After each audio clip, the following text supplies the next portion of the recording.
Episode 1 की अब शुरुआत होती है, जहाँ पर हम लोग एक बच्चा दिखाया जाता है जो कि अपने सभी साथियों से कहता है कि चलो ट्रेजर हंटर बनते हैं। हम लोग दुनिया के सारे ट्रेजर वर्ड्स को खोलेंगे और काफी अमीर और फेमस हो जाएंगे। ये सुनकर सभी बच्चे भी अब कहते हैं कि हाँ, ये काफी अच्छा प्लान है, हम लोग यही करेंगे। जो सुनकर वो बच्चा कहता है कि अगर ऐसी बात है तो अब हमारा एक ही गोल है और वो है दुनिया के सबसे बेस्ट हीरोज बनना। तो चलो एक दिन हम लोग मिलकर इंपीरियल कैपिटल ज़ुब्रुडिया में जाएंगे। इन सभी बच्चों में से हमारे मेन कैरेक्टर क्राई भी होता है। इसके बाद हम लोग को कुछ साल बाद की स्टोरी दिखाई जाती है, जहाँ क्राई हमें बताता है कि इंपीरियल कैपिटल में ट्रेजर हंटर्स को स्टार्स माना जाता है। वर्ल्ड में अलग अलग रूम्स में ट्रैवल करते हैं ट्रेजर वर्ड्स को पाने के लिए, और उनके अंदर जो रैलिक होती है वो लोग उन्हें कलेक्ट करते हैं। पर ये काम करने में जान का ही खतरा है, क्योंकि जो मॉन्स्टर से तुम लोग लड़ते हो उनको फैंटम्स कहते हैं। पर अगर तुम उन्हें हराओगे तो तुम काफी अमीर हो जाओगे और साथ में फेमस भी। क्लैन जिसका नाम फर्स्ट स्टेप है, उसको कैपिटल में काफी ज्यादा कैपेबल माना जाता है, और आज वो लोग पब के अंदर इंटरव्यूज रख रहे हैं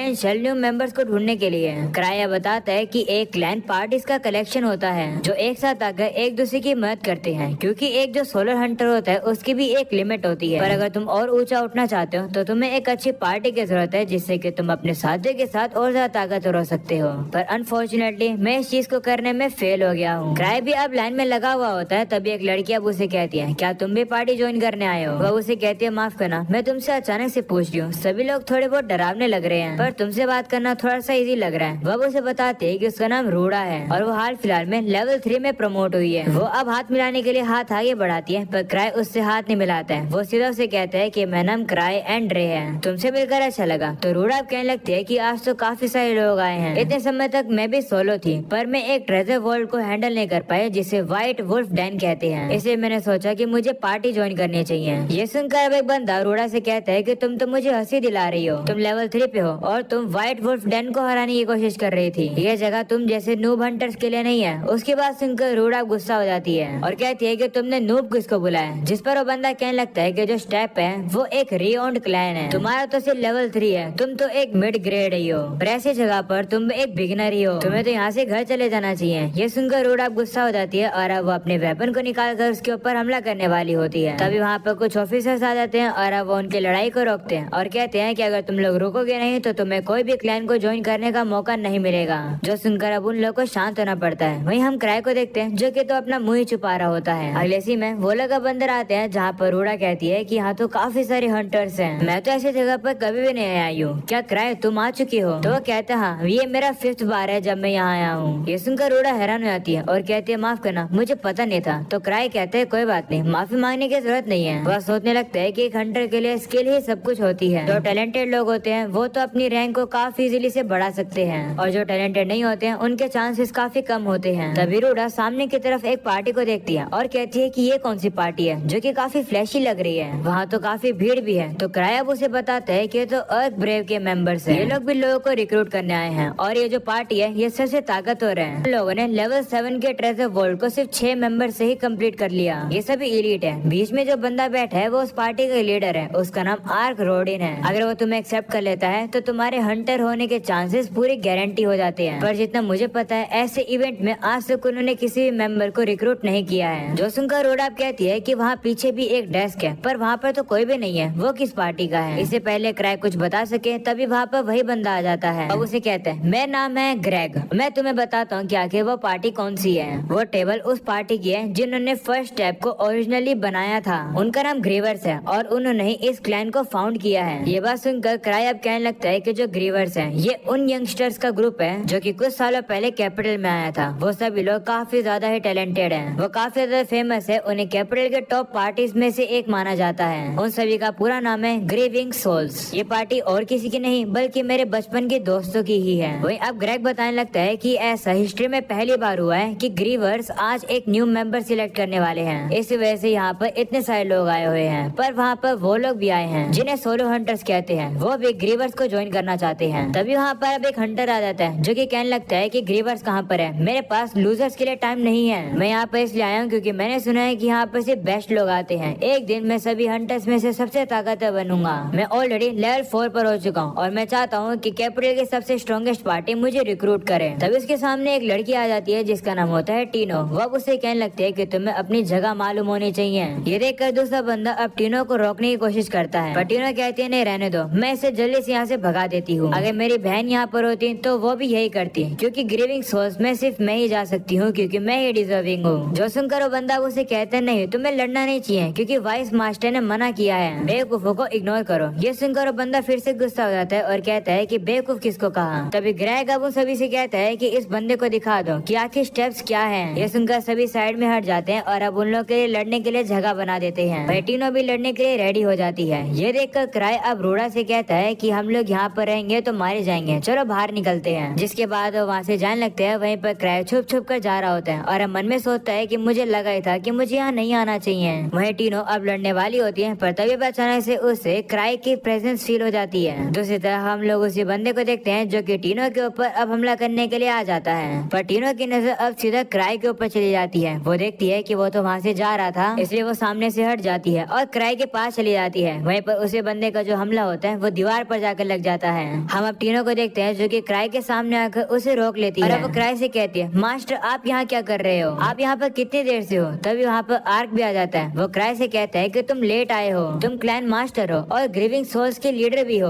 तुम्हारे बिना चीजें शुरू कैसे हो सकती है। वहीं पर ये बात सुनने के बाद रूडा और बाकी सभी काफी हैरान हो जाते हैं, क्योंकि उन्हें पता नहीं था कि क्राई ही क्लैन मास्टर है और ग्रेवर्स का लीडर है। इसके बाद नरेटर हम लोग को बताता है कि हम लोग ऐसे एरा में हैं जहाँ पर ट्रेजर हंटर्स अपने टैलेंट को अपने कैपिटल में दिखाते हैं, पर एक इंसान है जो कि सभी लोगों से काफी ज्यादा आगे है। उसका नाम है क्राई और वो सबसे स्ट्रॉन्गेस्ट क्लैन का मास्टर भी है। ये कहानी है क्राई की, जिसने अपने चाइल्डहुड दोस्तों के साथ ये स्ट्रॉन्गेस्ट पार्टी बनाई है। इसके बाद हम लोग को अब कुछ साल पहले की कहानी दिखाई जाती है, जहाँ पर क्राई कह रहा होता है कि हम कुछ साल पहले ही यहाँ आए हैं कैपिटल के अंदर, पर हम लोग काफी तेज से ट्रेजर वॉर्स को खत्म कर रहे हैं। हम लोग अब देखते हैं कि क्राई तो कुछ कर भी नहीं रहा होता है। वहीं पर उसके जो साथी होते हैं वो आराम से ही अकेले मोस्टर्स को हरा देते हैं। वहीं पर जो बंदा ने उस मोस्टर को मारा है उसे तो लग रहा होता है कि क्राई बस ऐसे इसलिए खड़ा था जिससे कि वो मोस्टर्स का ध्यान भटका सके, तो क्राई तो असलियत में ऐसा कर ही नहीं रहा होता है। क्राई अब कहने लगता है कि हम सभी लोग के एक ही ड्रीम है, जो कि है ट्रेजर हंटर्स बनना, पर हम सभी लोग के अंदर जो टैलेंट है वो इक्वल नहीं है। मेरे जो बाकी साथी है वो काफी ज्यादा पावरफुल है, पर मैं नहीं हूँ, मैं बस ऑर्डिनरी हूँ। अगर मैं अपने साथियों के साथ रहता तो मैं उन लोगों के रास्ते के बीच में आता।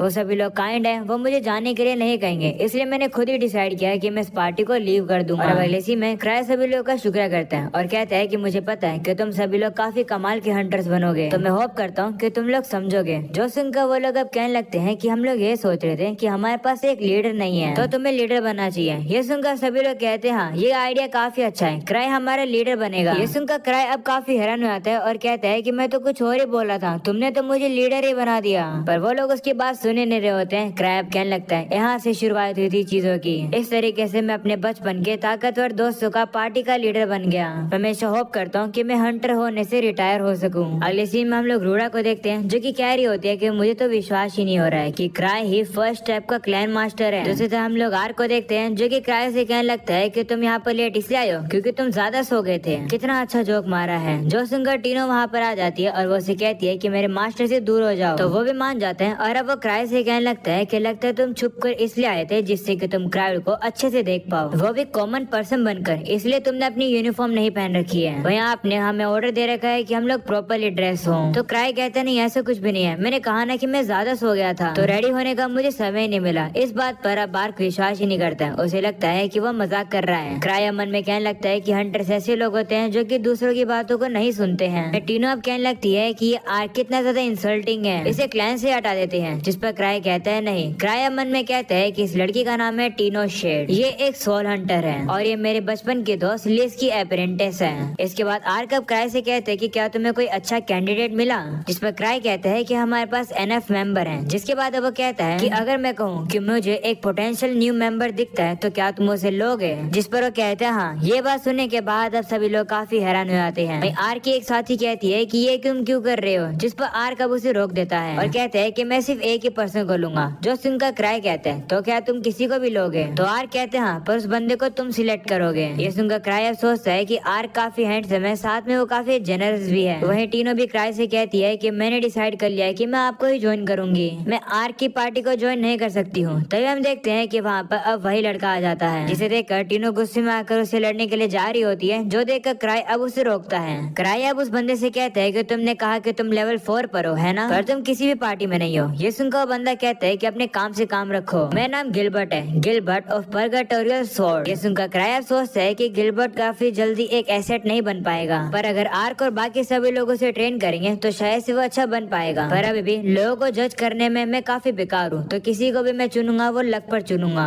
क्राई अब गिलबर्ट से कहते हैं ठीक है, मैं तुम्हें आर्क को रेकमेंड करता हूँ, पर एक शर्त पे। मुझे ये बताओ कि हंटर के लिए सबसे इम्पोर्टेंट चीज क्या होती है। तो गिलबर्ट बता ही नहीं पा रहा होता है, तो क्राई कहता है कि वो इम्पोर्टेंट चीज ये है कि कभी भी नहीं हारना होता है। अगर तुम्हारे अंदर ताकत की कमी है तो तुम अपनी पार्टी को खतरे में डाल दोगे। तो मैं चाहता हूँ कि तुम मुझे ना हारने वाली अपनी एबिलिटी दिखाओ। और वैसे जब से मैं एक हंटर बना हूँ तब से मैं आज तक एक बार भी नहीं हारा हूँ। ये सुनकर गिलबर्ट और बाकी सभी लोग काफी हैरान हो जाते हैं और वो उसकी तारीफ करने लगते हैं। वहीं क्राई अब सोचता है कि आज तक मैं इसलिए नहीं हारा हूँ क्योंकि आज तक मैं कोई प्रॉपर फाइट कर ही नहीं पाया हूँ। क्राई अब अपनी एक अंगूठी को बाहर निकाल लेता है और अब वो कहता है कि यहाँ पर जितने भी लोग हैं, मैं तुम सभी को एक चैलेंज देता हूँ, जो भी इस अंगूठी को पकड़कर आर्क को देगा वो उसकी पार्टी के लिए रेकमेंड हो जाएगा। ऐसा बोलने के बाद क्राई अब उस अंगूठी को फेंक देता है और अब गिलबर्ट उस अंगूठी को पकड़ लेता है, जो देखकर टीनो वहाँ पर आती है और अब वो काफी तेज से उसे लात मारती है, जिसकी वजह से वो दीवार पे जाकर लगता है। वहीं गिलबर्ट के हाथ से वो अंगूठी अब नीचे गिरकर रोल होने लगती है, जो देखकर सभी लोग अब आपस में लड़ने लगते हैं उस अंगूठी को पकड़ने के लिए। वहीं क्राई सभी लोग को बताने लगता है कि एक्चुअली में वो जो रिंग है वो एक रैलिक है, जिस किसी को भी वो रिंग मिलेगी वो उस रिंग को रख सकता है, इसलिए गुड लक। क्राई अब वहाँ से जाने लगता है और अब वो रूडा और ग्रेग से कहता है कि तुम लोगों से मैं बाद में मिलूंगा। ऐसा बोलने के बाद वो सभी को बाय करके चला जाता है। वही हम देखते हैं कि सभी लोग तो उस अंगूठी को पकड़ने के लिए काफी ज्यादा तबाही मचा रहे होते हैं। दूसरी तरफ क्राई अब पीछे के रास्ते से निकल जाता है और अब वो कहता है कि मैं घर जा रहा हूँ। और अब अगले सीन में हम लोग को अगले दिन का सीन दिखाया जाता है, जहाँ पर क्राई अपने घर पर होता है। वह एक लड़की उसे आकर बताती है कि कल की वजह से फ्रंट पेज पर न्यूज आ गई है आपकी, क्योंकि पूरा वेन्यू ही तबाह हो गया। जो सुनकर क्राई अब कहता है कि तो काफी बुरा हुआ, किसी को चोट तो नहीं लगी ना। तो वो लड़की जिसका नाम एवा है वो वाइस क्लैन मास्टर है। वो कहती है कि किसी को चोट तो नहीं लगी है, पर एक्सप्लोरर एसोसिएशन आपसे मिलना चाहती है। जो सुनकर क्राई कहता है कि तो दिक्कत की बात है, क्या अर्क ने कुछ कहा है। तो एवा कहती है हाँ, उसने आर्टिकल को पढ़ा और हंसने लग गया। ये सुनकर क्राई कहता है कि अगर ऐसी बात है तो उस पब के रिपेयर का जो बिल है वो आर्क के अकाउंट में डाल देना और उस एसोसिएशन से मिलने के लिए उसे ही भेज देना। ये सुनकर एवा कहती है कि आप अर्क के ऊपर तो काफी निर्भर होते हो, एसोसिएशन ने स्पेसिफिकली कहा है कि वो आपसे मिलना चाहती है। तो क्राई अब कहता है कि मैं ब्रांच मैनेजर गार्क को जानता हूँ, अगर मैंने गया तो वो ही यहाँ आ जाएगा, पर बिना बॉडीगार्ड के मैं बाहर नहीं जाना चाहता हूँ। और मेरा डिस्गाइज रैलिक भी टूट चुका है, जिसे रिवर्सिबल फेस कहते हैं। उसका यूज करके तुम किसी के भी फेस में अपने फेस को बदल सकते हो। तो एवा उसे कहने लगते है चिंता मत करो, इस समय पर तुम्हारे पर कोई हमला नहीं करने वाला है। तो क्राई कहता है कि आज तक तुम्हारे पर हमला नहीं हुआ, इसलिए तुम्हारे लिए कहना इतना आसान है। लगता है मेरे पास सही में कोई चॉइस नहीं है, ठीक है मैं जा रहा हूँ। अगले सीन में हम लोग अब क्राई को देखते हैं, जो कि जोर जोर से चिल्लाकर उस बंदे से कह रहा होता है कि माफ करना, मेरे वजह से परेशानी हुई, मैंने जानबूझकर नहीं किया, मैं उस तबाही को रोक नहीं पाया। एक बार वो शुरू हो गई तो मैं उसे रोक ही नहीं पाया, बस वो पब वाली बिल्डिंग तबाह हो गई है। उस पब का ओनर और मैं काफी अच्छे दोस्त हैं, वो हमें जरूर माफ करेंगे। ये सुनकर अब एक लड़की जो कि उससे कहती है क्राई शांत हो जाओ। अब गार्क से भी कहती है कि तुम्हें इसे डांटने की जरूरत नहीं है, जिस पर गार्क कहता है कि मैंने तो इसे डांटा ही नहीं अभी तक। जिसके बाद अब वो लड़की उसे आकर एक बुक दे देती है। वहीं गार्क अब क्राई से कहता है कि भले ऑफिशियली किसी ने भी कंप्लेन नहीं करी है, पर फर्स्ट स्टेप जैसी एक क्लैन को दूसरे हंटर्स के लिए एक एग्जाम्पल सेट करना चाहिए, और अगर तुम्हें कोई भी सजा नहीं मिलेगी तो लोग अच्छा नहीं मानेंगे। जो सुनकर क्राई कहते हैं इसका मतलब मुझे कोई काम करना पड़ेगा। क्राई अब हम लोग को बताता है कि एक्सप्लोरर एसोसिएशन एक ऐसी एसोसिएशन है जो कि हंटर्स के लिए अलग अलग तरीके की जॉब्स को पाती है।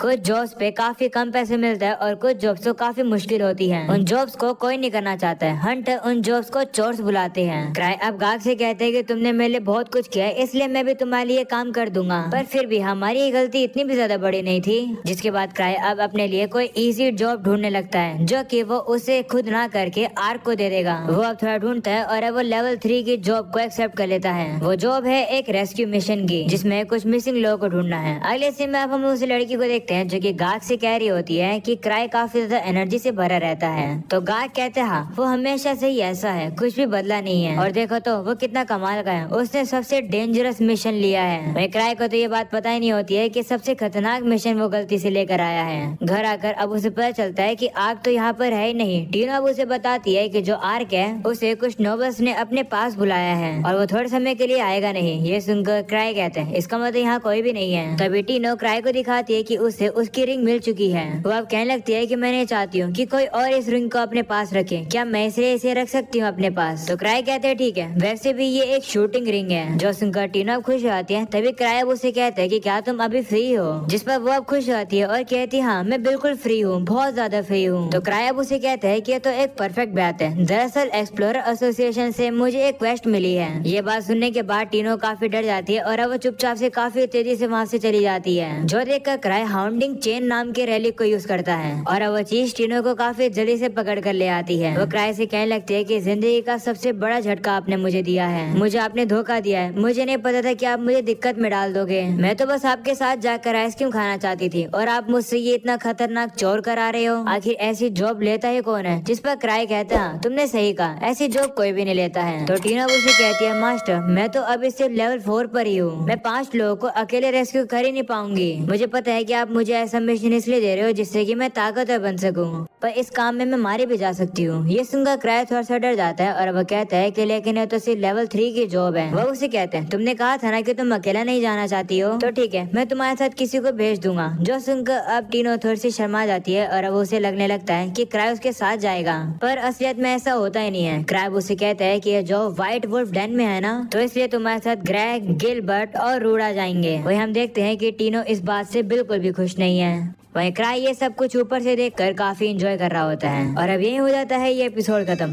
एपिसोड 2 की अब शुरुआत होती है जहाँ पर हम लोग को 6 साल पहले की कहानी बताई जाती है, जहाँ पर क्राई हम लोग को बता रहा होता है कि जो एक्सप्लोरेशन एसोसिएशन है वो ट्रेजर हंटर्स का हेडक्वार्टर है। वो लोग अब यहाँ पर रजिस्टर करने के लिए आए हुए हैं। अंदर जाने से पहले ही क्राई कहता है कि हमें अंदर नहीं जाना चाहिए। ये सुनकर एक लड़की गुस्सा हो जाती है और कहती है कि हम तो अभी तक अंदर भी नहीं गए हैं और वैसे भी तुम्हें ने कहा था कि हम लोग को कैपिटल में जाने का एम करना चाहिए। तो क्राई अब उनसे कहता है कि मैं तुम्हें बहुत बार बोल चुका हूँ, मेरी वजह से तुम लोग काफी पीछे हो जाओगे, मुझे घर चले जाना चाहिए। जो सुनकर वो लड़का कहता है कि तुम तो काफी ओवर थिंक करते हो, मैं खोलता हूँ इस डोर को। ऐसा बोलने के बाद वो सीधा लात मार के दरवाजे को खोल देता है और वो कहता है कि यहाँ पर सबसे बेस्ट तलवारबाज कौन है? मेरा नाम है ल्यूक साइकोर और मैं दुनिया का सबसे ग्रेटेस्ट स्वॉर्डमैन हूँ। ये सुनकर वो लड़की उसके पास आती है और कहती है कि मुझे पहले अंदर जाना था। तो ल्यूक अब उसे कहता है कि जो पहले आता है वही नाम बनाता है। जो सुनकर वो लड़की कहती है कि मेरा नाम लिस स्मार्ट है और मैं दुनिया की सबसे ग्रेटेस्ट थीफ हूँ। आज हम लोग यहाँ पर ट्रेजर हंटर्स के तौर पर रजिस्टर करने आए हैं। अगले सीन में हम लोग देखते हैं कि ल्यूक अब ऐसे ही लोगों को कह रहा होता है कि सबसे स्ट्रॉन्ग वो लोग होते हैं जो वेपन पर भरोसा नहीं करते हैं। ये बात हमें हमारे लीडर क्राई ने बताई है, इसलिए मैं इस लकड़ी की तलवार को यूज करता हूँ। ये सारी बातें सुनकर क्राई को शर्म आने लगती है और अब वो मन में ल्यूक से कहते हैं चुप हो जाओ नहीं तो मैं उल्टी कर दूंगा। क्राई अब रिसेप्शनिस्ट से कहता है कि क्या हमारे अलावा भी और कुछ पागल लोग आते हैं यहाँ पर? तो वो कहती हाँ और अब वो उसे कहती है कि अपनी पार्टी का नाम और क्रैश रजिस्टर कर दो। जो सुनकर क्राई अब कहता है कि मैंने तो पार्टी का नाम सोचा ही नहीं। तो वो लेडी अब उसे बताती है कि तुम्हारी पार्टी का नाम और क्रैश तुम्हें रिप्रेजेंट करेगा, इसे सोच समझ के एक नाम चुनना। वहीं क्राई अब देखता है कि उसके सभी साथी अब उसके ऊपर भरोसा कर रहे हैं एक अच्छा सा नाम चुनने के लिए। वहीं क्राई अब जानबूझ के गंदा सा नाम डिसाइड करने की कोशिश करता है जिससे कि उन लोग को समझ आता है कि क्राई को उन लोगों को लीडर नहीं बनाना चाहिए था। क्राई अब कहता है कि मैं ऐसा नाम सोचूंगा जिससे लोगों को समझ ही नहीं आएगा कि हम लोग ताकतवर हैं। क्राई अब क्रैश बना देता है और अब उनकी पार्टी का नाम ग्रीविंग सोल्स रख देता है। वो क्रैश में एक स्कल बना देता है जो देखने के बाद सभी लोग अब कहने लगते हैं कि ये तो काफी ज्यादा बुरा डिसीजन है। ये कैसे बकवास सा नाम हुआ और क्रैश हुआ क्योंकि हम लोग तो हीरोज की पार्टी है ना, ऐसा नाम तो बेकार रहेगा। जो सुनकर क्राई कहता है कि अगर हम लोग इस नाम को यूज नहीं करेंगे तो मैं मोटिवेटेड नहीं रहूंगा। लगता है कि मैं तुम्हारे लीडर होने के तौर पर फेल हो गया हूँ, मुझे लगता है तुम्हारी पार्टी को लीव करना पड़ेगा। सुनकर सभी घबरा जाते हैं और अब उसे कहते हैं कि ये तो काफी अच्छा नाम है, हम लोग यही नाम रखेंगे। जिसके बाद अब क्राई सबमिट कर देता है इसी नाम को और इसी तरीके से उन लोगों का नाम पड़ गया है ग्रीविंग सोल्स। जिसके बाद हम लोग को प्रेजेंट का सीन दिखाया जाता है जहाँ पर क्राई टीनो के साथ ग्रेग और बाकी सभी लोग के पास आया है। ग्रेग अब क्राई से कहने लगता है कि मुझे कल विश्वास नहीं हो रहा था, पर क्या तुम सही में स्टेप्स के क्लैन मास्टर हो? तो वो कहते हैं हाँ। जो सुनकर ग्रेग कहते हैं कि इसका मतलब तुम 1000 ट्रिक्स हो। जो सुनकर गिलबर्ट भी हैरान हो जाता है और कहते हैं क्या तुम 1000 ट्रिक्स हो और वो भी लेवल 8 पर। जो सुनकर टीनो से कहती है हाँ अब तुम्हें पता चला ना कि मेरे मास्टर कितने ग्रेट हैं, अब उनके सामने घुटनों पर आ जाओ। ये सुनकर क्राई अब उसे कहता है कि ऐसा मत कहो। मैं क्राई अब कह रहा होता है कि 1000 ट्रिक्स मेरा एक सेकंड नाम है जो कि मुझे ग्रीवर्स के लीडर के तौर पर दिया गया है। क्योंकि जो हंटर्स काफी ज्यादा अच्छा एक स्टेटस अचीव कर लेते हैं तो उन लोग को एसोसिएशन के द्वारा एक स्पेशल नाम दिया जाता है और उन लोग को सेलिब्रिटीज की तरह ट्रीट किया जाता है। एक हंटर के लिए इस तरीके से स्पेशल नाम मिलना एक काफी बड़ी बात होती है। तभी गिलबर्ट क्राई से कहता है कि ऐसा हो ही नहीं सकता है कि तुम भी 1000 ट्रिक्स हो जो कि कैपिटल में सबसे स्ट्रॉन्गेस्ट है। देख कर लगता है कि तुमने कभी भी ट्रेनिंग नहीं करी है, चुपचाप से यहाँ से निकल जाओ। ये सुनकर टीनो टीनो से कहती है कि तुम बेवकूफ हो, तुम मास्टर की असली ताकत रिकॉग्नाइज ही नहीं कर पा रहे हो। ये सुनकर क्राई टीनो को शांत होने के लिए कहता है, तो टीनो अब उसे कहती है कि मैं गिलबर्ट के साथ काम नहीं कर सकती हूँ। जो इस तरीके से बातें करते हैं वो काफी बेकार होते हैं। ये सुनकर क्राई मन में कहता है कि तुम परफेक्टली मुझे डिस्क्राइब कर रही हो। वैसे किसने कहा कि मैं कैपिटल में सबसे स्ट्रॉन्गेस्ट हूँ? तभी उसे याद आता है कि ये बात तो लिस और ल्यूक ने फैलाई है कि क्राई सबसे ताकतवर है। क्राई अब उन लोगों से कहता है कि तुम लोग को डिटेल पता चल गई होगी, तो क्या तुम लोग काम करोगे? क्या तुम तीनों टीनों की मदद करोगे इस जॉब को पूरा करने में? तो गिलबर्ट अब उसे कहता है बिल्कुल भी नहीं, आखिर मैं तुम्हारी बात क्यों मानूं? ये सुनकर ग्रेग अब गिलबर्ट से कहता है शांत हो जाओ, तुम्हें पता भी है तुम किससे लड़ रहे हो। क्राई का लेवल 8 है, वहीं पर गिलबर्ट को तो अभी भी विश्वास नहीं हो रहा होता है कि क्राई ही सबसे स्ट्रॉन्गेस्ट पार्टी का लीडर है। वो कहता है कि भले ये लेवल 8 पर हो पर मैं लेवल 4 पर हूँ। ये सुनकर क्राई अब गिलबर्ट से कहते हैं ठीक है, तुम्हें मदद करने की जरूरत नहीं है। वो अब ग्रेग से कहते हैं तुम तो मदद करोगे ना? तो वो कहते हैं ठीक है। जो सुनकर क्राई अब रूडा से कहता है कि क्या तुम काम करोगी, क्योंकि तुम पहले से व्हाइट वुल्फ डेन में जाना चाहती थी, तो तुम्हारे लिए परफेक्ट रहेगा। ये सुनकर वो थोड़ी सी नर्वस होती है। वहीं एक बार अब गिलबर्ट कहता है तुमने क्या कहा, तुम मुझे आउट कर रहे हो? तो क्राई कहते हैं और अब वो टीनो से कहते हैं कि अगर तुम्हें और मदद की जरूरत हो तो क्लैन में से किसी को भी ले लेना। जो सुनकर टीनो प्यार से उसे कहती है कि मास्टर क्या आप हमारे साथ आ सकते हो, जिस पर क्राई मना कर देता है। जो सुनकर वो थोड़ी सी उदास हो जाती है। इसके बाद क्राई अब ग्रेग और रूडा से कहते हैं ठीक है, मैं तुम पर भरोसा कर रहा हूँ, टीनो की मदद करना। ऐसा बोलने के बाद वो वहाँ से जाने लगता है। तभी अब अचानक से गिलबर्ट क्राई को चैलेंज दे देता है। वो अब अपनी तलवार बाहर निकालकर क्राई के सामने रख देता है और कहता है कि अगर मैं तुमसे हार जाऊंगा तो मैं टीनो की मदद करने के लिए चला जाऊंगा, क्योंकि मैं किसी भी कमजोर पर्सन की बात नहीं सुनता हूँ। जो सुनकर क्राई अब उसे कहता है ठीक है, पर तुम मुझसे नहीं लड़ोगे बल्कि तुम पार्टी के लीडर टीनो से लड़ोगे। तो अब टीनो भी मान जाती है और अब वो गिलबर्ट से कहती है कि मैं तुम्हें सबक सिखाऊंगी, क्योंकि तुमने मास्टर को काफी कुछ बुरा बुरा बोला है, मैं तुम्हें छोड़ूंगी नहीं। अगले सीन में अब हम देखते हैं कि टीनो तैयार हो जाती है लड़ने के लिए और अब वो क्राई को अपनी फ्लेक्सिबिलिटी दिखा रही होती है। इस चीज को तो क्राई इग्नोर कर रहा होता है। वहीं गिलबर्ट अब कहने लगता है कि उस रिंग वाले इंसिडेंट के दौरान मैं केयरलेस था, पर टीनो आज मैं तुमसे नहीं हारूंगा। ऐसा बोलने के बाद वो क्राई से कहता है कि टीनो को हराने के बाद मैं तुमसे लड़ूंगा। जो सुनकर क्राई भी अब थोड़ा सा डर जाता है और अब वो मन में कहता है कि मैं इससे क्यों लड़ूंगा, मैं इसे लड़ना नहीं चाहता हूँ। जिसके बाद अब क्राई गिलबर्ट को बताता है कि वैसे टीनो लेवल 4 पर है। जो सुनकर गिलबर्ट थोड़ा सा हैरान हो जाता है। तभी टीनो अब गिलबर्ट से कहती है कि मास्टर के कंपेयर में मैं कुछ भी नहीं हूँ, पर मैं तुमसे नहीं हारूंगी। ऐसा बोलने के बाद वो अपने सभी वेपन को नीचे उतार देती है और कहती है कि मैं होल्ड बैक करूंगी, जिससे कि मैं तुम्हें गलती से मार ना दूं। ये देखकर रूडा कहती है कि क्या टीनो सही रहेगी? वहीं ग्रेग कहता है कि मुझे तो नहीं लगता कि वो टिक पाएगी, क्योंकि वो एक थीफ है। जो सुनकर क्राई भी कहते हैं हाँ ग्रेग बिल्कुल सही कह रहे हैं, भले वो सेम लेवल पर है, टीनो सोलो रहती है, यानी कि वो गिलबर्ट से काफी बेहतर है और उसके पास काफी एक्सपीरियंस भी है। पर टीनो के लिए सबसे बड़ा प्रॉब्लम गिलबर्ट का रेलिक रहने वाला है, जो कि ये स्वॉर्ड है। अगर गिलबर्ट इसे अच्छे तरीके से यूज करेगा तो वो टीनो को हरा सकता है। तभी हम देखते हैं कि गिलबर्ट अपनी तलवार को नीचे रख देता है और अब वो टीनो से कहता है कि मुझे अंडर एस्टिमेट मत करो, मुझे भी किसी अनआर्म्ड लड़की से लड़ने के लिए कोई वेपन की जरूरत नहीं है। ये सुनकर क्राई अब मन में कहता है गिलबर्ट तो गया, उसने अपने पैर पर खुद ही कुल्हाड़ी मार ली। वहीं टीनो अब कहती है कि जब मैं जीत जाऊंगी तो मैं अपने मास्टर के साथ आइसक्रीम खाने जाऊंगी। जो सुनकर क्राई उसे कहता है कि लेकिन मैंने तो इस बात का प्रॉमिस ही नहीं करा। जिस पर वो कहती है कि लेकिन मैं आइसक्रीम खाना चाहती हूँ। तो क्राई भी अब मान जाता है और कहता है ठीक है। जो सुनकर टीनो काफी खुश जाती है और अब वो काफी जोशीली हो जाती है और वो सीधा गिलबर्ट के ऊपर हमला करने के लिए चली जाती है। गिलबर्ट जैसे तैसे करके उसके अटैक से बचता है, पर टीनो अब घूमकर उसे काफी जोर से लात मार देती है, जिससे कि अब वो काफी जोर से दीवार पर जाकर भिड़ जाता है। ये देखकर टीनो काफी खुश हो जाती है और अब उसे लगने लगता है कि वो जीत गए। पर तभी हम देखते हैं कि गिलबर्ट वापस से खड़ा हो जाता है और कहता है कि मैं अभी तक हारा नहीं हूँ। ऐसा बोलने के बाद वो उसके ऊपर मुक्का मारने के लिए आता है, पर टीनो अब उसके अटैक से बचकर उसे पकड़ लेती है और अब उसे पूरी तरह से लॉक कर देती है और कहती है कि मैं काफी होल्ड बैक कर रही हूँ, अगर तुम नहीं मरना चाहते हो तो मेरे मास्टर से कभी भी रूड तरीके से बात मत करना, तुम उन्हें हर दिन पूजोगे एक भगवान की तरह, समझे मेरी बात को? जो सुनकर गिलबर्ट गुस्से में आ जाता है और अब वो उसे उठा देता है और कहता है मैं ऐसे कुछ नहीं करूंगा। तभी टीनो उसे काफी जोर से पीछे से थप्पड़ मार देती है, जिसकी वजह से वो नीचे गिर जाता है और अब वो हार जाता है। जो देखकर टीनो अब क्राई से कहती है आपने मुझे इतना ग्रो करने में मदद करी। जो सुनकर क्राई कहता है कि मैंने तो कुछ भी नहीं किया। वहीं ग्रेग और रूडा कहने लगते हैं कि वेपन के बिना भी स्टेप्स इतने ज्यादा ताकतवर हैं। वहीं गिलबर्ट को अब दिखाया जाता है जो कि कह रहा होता है कि मैं अभी भी लड़ सकता हूँ। तभी वो अपने पास्ट को याद करता है जहाँ पर वो बचपन में भी काफी ताकत हुआ करता था। वो कह रहा होता है कि मेरा जन्म एक हंटर बनने के लिए हुआ है, मैंने बचपन से ही तलवार उठा ली थी और मैंने अडल्ट्स को भी पीछे छोड़ दिया था।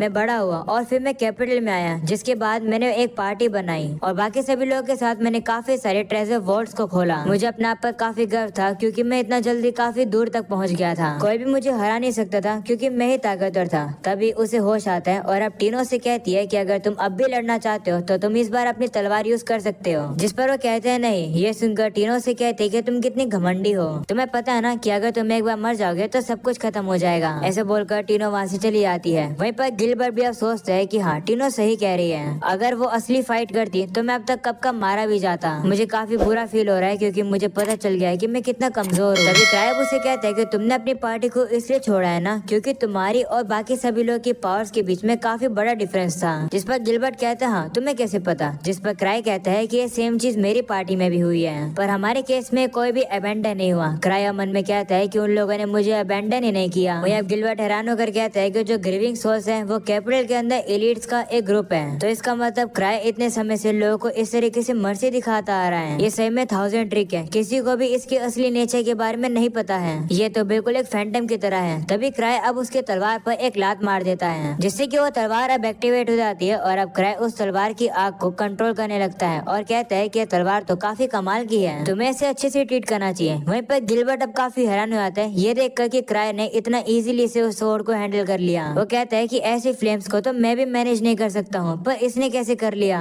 इसने तो तलवार को पकड़ा भी नहीं, ये नहीं हो सकता है, ये तो एक मॉन्स्टर है। और इसी में क्राई हम लोग को बता रहा होता है कि इस दुनिया का जो कोर सब्सटेंस है उसे माना मेटेरियल कहा जाता है। माना मेटेरियल हर जगह है पर उसे नेकेड आई से नहीं देखा जा सकता है। और जो ट्रेजर वॉर्ड्स हैं वो एक फिनोमिना है जहाँ पर ले लाइंस और बाकी के फोर्सेस जो कि माना मेटेरियल को कंडेंस करते हैं, वो चीज दुनिया की कोर से मेमोरीज को भी एक्सट्रैक्ट करती है। भले ही वो रूल्स जो कि इसे गवर्न करते हैं उन्हें अलग अलग लैंड्स में स्टडीज किया जाता है, पर फिर भी अभी तक उसे अच्छे से नहीं समझा जा सका है आखिर माना मेटेरियल है क्या। जो व्हाइट वुल्फ डैन है वो भी ट्रेजर वॉर्ड्स में से एक है। उस जगह पर वुल्फ मॉन्स्टर्स रहा करते थे जिन्हें सिल्वर मूस कहते थे, पर वो सभी वुल्फ को मार दिया गया क्योंकि लोगों को उनके फर चाहिए थे। और फिर उसी के बाद वहाँ पर एक ट्रेजर वॉर्ड अपीयर हुआ और साथ में एक खून पीने वाला वुल्फ फैंटम भी। इन सारी बातों को क्राई पढ़कर कह रहा होता है कि हिस्ट्री तो काफी स्केरी है, वो लोग सेफ तो रहेंगे ना? तो एवाब उसे कहती है कि तुम्ही ने तो उन लोग को वहाँ भेजा है। तो क्राई कहता है कि वर्ल्ड का सिर्फ लेवल 3 है और वैसे भी वो लोग 4 हैं, वो लोग ठीक रहेंगे और वैसे भी टीनो एक लेवल ज्यादा है। पर गिलबर्ट के बारे में इन्फॉर्मेशन देने के लिए शुक्रिया। वो ये जानकर काफी ज्यादा शौक हो गया था जब मैंने वो रीजन गैस कर लिया जिसकी वजह से उसने पार्टी को लेफ्ट किया था। तो एवा कहते है कोई बात नहीं, वैसे मैंने सुना कि तुमने ट्रेनिंग हॉल से रेलिक के साथ काफी तमाशा कर दिया। तो क्राई कहते हैं कि चिंता की बात नहीं है, उसे मैं इमीडिएटली कंट्रोल कर सकता था। गिलबर्ट भी उसे थोड़ा बहुत यूज कर पाता अगर से कुछ पता होता तो। क्राई अब अपने रेलिक्स को साफ करता है और कहता है कि रेलिक्स काफी कमाल के होते हैं, वो अलग अलग शेप्स में होते हैं, उनका काम भी अलग अलग होता है जिस वजह से उन्हें कलेक्ट करने में मजा आता है। गिलबर्ट के पास जो रेलिक है वो भी काफी कमाल का है, काश वो अपने रेलिक को मुझे बेच दे। जो सुनकर एवाब उससे कहते हैं कि तुम फिर से पैसे वेस्ट करने की सोच रहे हो, तुम्हारे पास ऑलरेडी काफी सारे रेलिक हैं। तो क्राई कहते हैं हाँ तुम सही कह रहे हो, पर फिर भी हर रेलिक का अलग अलग काम होता है, इसलिए मुझे उन्हें कलेक्ट करने में मजा आता है। और जो रिंग्स है वो काफी कमाल की होती है, जैसे की shooting ring, safety ring protection के लिए, और आउल आई भी जो की अंधेरे में देखने में मदद करती है। तो एवाब उससे कहती है कि चाहे कुछ भी हो, पर मैंने सुना है कि तुमने सिटी से काफी सारा लोन ले रखा है। वही क्राई अब कहने लगता है कि ग्रीवस जो भी प्रॉफिट कमाती है वो सारे मेंबर्स में इक्वली बढ़ता है, भले अगर किसी मेंबर ने काम ना करा हो तो भी। तो भले ही मैं काम नहीं करता हूँ फिर भी मुझे काफी पैसा मिलता है। तभी क्राई अब कहते हैं ओ मुझे याद आया, मुझे तो अपने रेलिक को चार्ज करना था। अगले सीन में वो अब एक लड़की के पास आता है अपने रेलिक को चार्ज करवाने के लिए, और अब वो कहता है माफ करना अचानक से आने के लिए, जिस पर वो कहती है कोई बात नहीं, वैसे भी मैं हंट पर जाने वाली थी तो तुम टाइम पर आ गए। वहीं वो बंदा अब क्राई से कहता है कि तुम हमारी काफी मदद करते हो, तो हम भी कर रहे हैं। जो सुनकर क्राई मन में कहता है कि इन लोग की असलियत में मदद एवा और क्राई करते हैं। तभी वो बंदा क्राई से कहता है कि क्या तुमने सुना है कि नॉर्थ के रोड पर एक खतरनाक फैंटम अपीयर हुआ है, उसने एक पूरी गार्डेड कैरावैन को डिस्ट्रॉय कर दिया। उस जगह पर 3 लेवल के 3 गार्ड्स थे, पर फिर भी वो लोग मारे गए। इसका मतलब फैंटम काफी ताकतवर है। जो नाइट्स ऑफ थर्ड ऑर्डर है वो अभी लोगों को रिक्रूट कर रहे हैं एक्सटरमिनेशन पार्टी बनाने के लिए, जिससे कि उस फैंटम को हरा सके। लोग कहते हैं कि वो फैंटम के पास एक वुल्फ का फॉर्म है और वो जगह व्हाइट वुल्फ डैन के काफी क्लोज है, शायद से वो मोस्टर वहीं से आया है। जो सुनकर क्राई अब थोड़ा सा घबरा जाता है। वहीं वो लड़की अब कहने लगती है कि शायद से फैंटम्स की मास स्पॉनिंग हो रही है, उस समय पर वो जो ट्रेजर वॉल्ट है वहाँ पर काफी सारे वुल्फ्स होंगे। इसके बाद अब वो क्राई के रैली को चार्ज करके उसे दे देती है। वहीं क्राई अब सोच रहा होता है कि कहीं वो फैंटम व्हाइट वुल्फ डैन के अंदर तो नहीं है, मुझे तो उनकी चिंता हो रही है। पर फिर भी टीनो काफी ताकतवर है और ग्रेग के पास भी थोड़ा सा एक्सपीरियंस है, गिलबर्ट भी साथ में है, तो शायद से वो लोग ठीक रहेंगे। तभी वो बंदा कहते हैं कि अगर व्हाइट वुल्फ डैन की बात करें तो मैंने सुना है कि वहाँ के फैंटम्स ताकतवर हो रहे हैं, शायद से वो अपने लेवल भी चेंज करते हैं। जो सुनकर क्राई अब थोड़ा सा और डर जाता जाता है। तो वो लड़की अब कहती है कि चाहे कुछ भी हो, वो एरिया इस समय पर काफी खतरनाक है। एक रुडोल्फ की पार्टी वहाँ पर गई थी जो कि मिसिंग हो गई थी। पार्टी के अंदर फेमस लेवल 5 का लेंसर था। ये सुनकर क्राई फीडर जाता है और कहता है क्या लेवल 5 का, जिसके बाद अब वो उसी जॉब को पढ़ता है और अब उसे पता चलता है कि जॉब में जिन लोगों को ढूंढना है वो रुडोल्फ का ही ग्रुप है और बाकी के जो लोग मिसिंग है वो भी लेवल 5 के हंटर्स हैं। जो देखकर क्राइब कहता है कि ये तो मैंने पढ़ा ही नहीं था। क्राइब थोड़ा परेशान दिख रहा होता है तो बंदा उसे कहता है क्या हुआ, जिस पर क्राइब कहते हैं कुछ नहीं,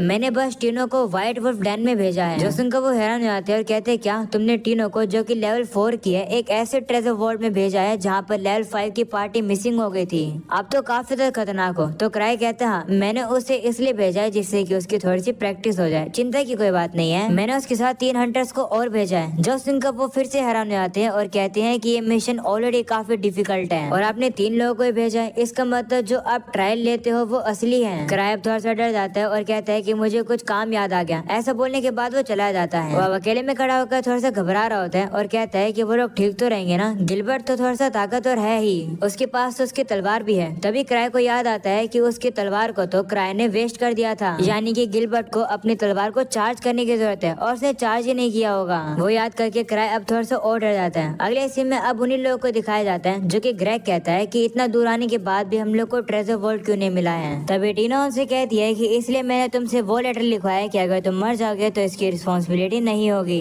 हमें पास्ट का सीन दिखाया जाता है जहाँ टीनो ने उनसे कहा था कि यह टास्क काफी मुश्किल रहने वाला है, पर फिर भी तैयार रहना। वहीं रूडा कहने लगती है कि इसका मतलब क्राई को शुरुआत से पता था कि व्हाइट वुल्फ डैन में कुछ चल रहा है, इसलिए उसने हमें यहाँ भेजा है। तो टीनो कहती है हाँ, ये पार्टी ऐसे ही रैंडमली नहीं बनाई गई है, ये सब कुछ उनके प्लान के अकॉर्डिंग है। तो ग्रेग कहने लगता है कि मुझे नहीं लगता ऐसा है, क्योंकि हम सभी लोग कल ही मिले हैं। वहीं गिलबर्ट अब कहते हैं हाँ, मैं बस इसलिए आया हूँ क्योंकि मैं फ्री था। तभी उसे याद आता है कि क्राई को तो ऑलरेडी पता था कि किस वजह से उसने अपनी पार्टी को छोड़ा था। तो टीना उसे कहने लगती है कि क्राई को ऑलरेडी कैपिटल में जितने भी हंटर्स हैं और ट्रेजर वॉल्ट है उनकी काफी सारी जानकारी है, उनके लिए तुम्हारे एक्शंस और थॉट्स को जानना काफी इजी है। तो रूडा कहती है कि ये तो इम्पॉसिबल है, जिस पर ग्रेग कहता है नहीं, क्राई 1000 ट्रिक है। वो पब वाला जो इंसिडेंट था शायद से उसने वो भी कैलकुलेट किया था, सारी चीजें उसने पहले से ही प्लान करी है, हमारा यहाँ पर आना भी। जो सुनकर अब टीनो कहती है कि चिंता मत करो, मास्टर को हमारे सारी कंडीशंस के बारे में पता है, सब कुछ उनके कैलकुलेशन के अकॉर्डिंग ही है, वो बिना किसी मकसद के हमें इस इम्पॉसिबल मिशन में नहीं भेजेंगे। अगले सीन में हमें क्राई को ही दिखाया जाता है जो कि काफी परेशान होता है और वह कह रहा होता है कि मैंने बिना किसी प्लान के उन लोगों को वहाँ भेज दिया।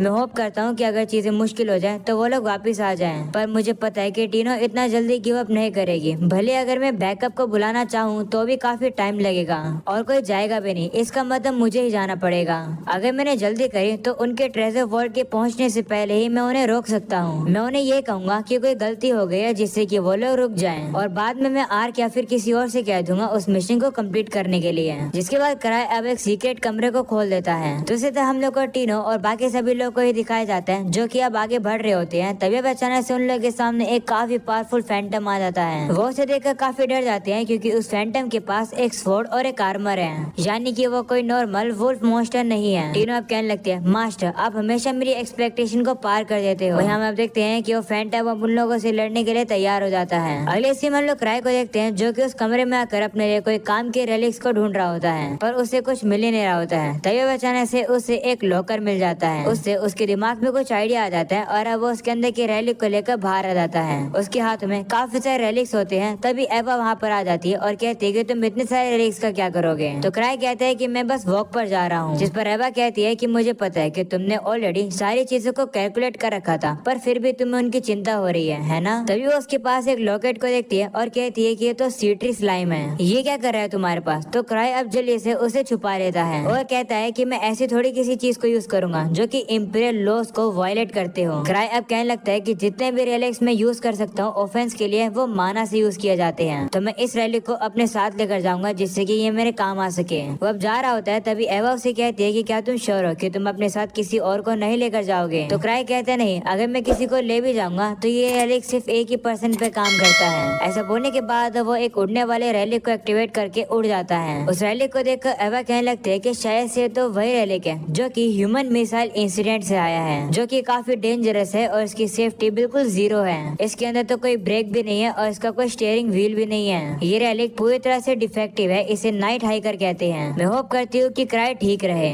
वही हम क्राई को देखते हैं जो कि काफी तेज से उड़कर जा रहा होता है। वो अपनी खुद की स्पीड को कंट्रोल नहीं कर पा रहा है, जिसकी वजह से वो काफी डर रहा है। और अब यही हो जाता है ये एपिसोड खत्म।